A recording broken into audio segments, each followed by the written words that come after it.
नियम हो चेतन दादा. काय हो सोनू? ते कसमध्ये बँड युनियनची मीटिंग होती, ते काय झालं? अहो काल 3 नियम लागू केले ना. खाली उतरा ना, खाली उतरून सांगा ना. मग आपण बँड लवर आहे, आपल्याला तर माहिती द्यावा लागेल ना मित्रांना. आपले मित्र परिवार आपले बँड लवर आणला तर मित्रांनो, पहिला नियम तो नवरदेव काढणं. म्हणजे असं मिरवणूक काही काही असा गैरसमज झाला आहे की नवरदेव मिरवणूक बंद. तसं काही नाही मित्रांनो, की लग्न 30 किलोमीटर 40 किलोमीटर राहिलं आणि आपल्याला 40 किलोमीटर लांबून त्या नवरदेवच्या ते घर असतं, तिथं येऊन ते नवरदेव काढतो आपण त्याला घरातून, तेव्हा 3-4 गाणे वाजणं राहतं. ते प्रथा बंद केली मित्रांनो.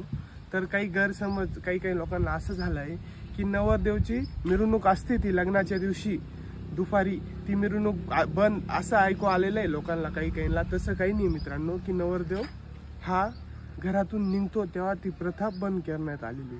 दुसरा नियम मित्रांनो, लग्नाच्या दिवशी ते लग्न लागल्यानंतर वरमाया निघतात, ते वरमायाचं बंद करण्यात आलेलं आहे मित्रांनो. की वरमाया 2-1 वाजता लग्न निघतं, 6-1 वाजता वरमाया निघतात मित्रांनो. ती प्रथा पण बंद करण्यात आली आहे. नियम क्रमांक 3 मित्रांनो, आता 16 बेजनी 20 बेजनी 24 बेजनी आता फक्त 12 बेज. कसमादे बँड युनियननी असं ठरवलेलं आहे 12 बेज प्रत्येक कसमादे गाडी, तेवढी कसमादेची पट्ट्यामधली बँड गाडी आहे, त्याला फक्त 12 बेजच्या वर बेज राहणार नाही. आता दणक्यावर नाही नाचायचं, आता क्वालिटीवर नाचायचं मित्रांनो. आता असं आहे की 20 बेज खूप गाड्यांना 20 बेज 16 बेज 24 बेज इतकं नाही चालत मित्रांनो. आता आमच्या कसमध्ये पट्ट्यावाल्या तेवढे बँड गाडी एक, आणि हा नियम 1 गाडीवाल्याच मालकाचा नाही की 2 गाडीवाल्या मालकांचा नाही. कसमध्ये म्हटले तेवढे बँड मालक आहेत, सगळ्यांनी एकत्र येऊन हा नियम घेतलेला आहे.